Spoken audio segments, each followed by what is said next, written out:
நன்றி அண்ணா. பல அறங்களைச் செய்தாலும் பிறனில் விழையும் ஒரே குற்றத்தை செய்தால் அதனால் தீமை வருமா? நல்ல கேள்வி இனியாள். உனது கேள்விக்கு திருவள்ளுவர் பிறனில் விழையாமை அதிகாரத்தில் என்ன சொல்கிறார் என்று பார்ப்போம். அரண்வரையான் அல்ல செய்யினும் பிறன்வரையாள் பெண்மை நயவாமை நன்று. இதன் பொருள், வாழ்க்கையில் அறம் செய்ய வேண்டும் என்ற எண்ணமே இல்லாமல் அறமற்ற செயல்களில் ஈடுபட்டு வாழ்பவராக இருந்தாலும் குறைந்தபட்சமாக அடுத்தவரின் மனைவி மேல் விருப்பம் கொள்ளாத அறத்தை மட்டுமாவது செய்ய வேண்டும் என்கிறார் திருவள்ளுவர்.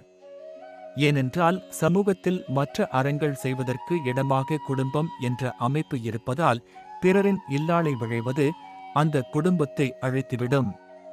அதனால் செய்யப்படும் அறங்களும் இல்லாமல் போகும் என்ற இயற்கையை சொல்கிறார் திருவள்ளுவர்.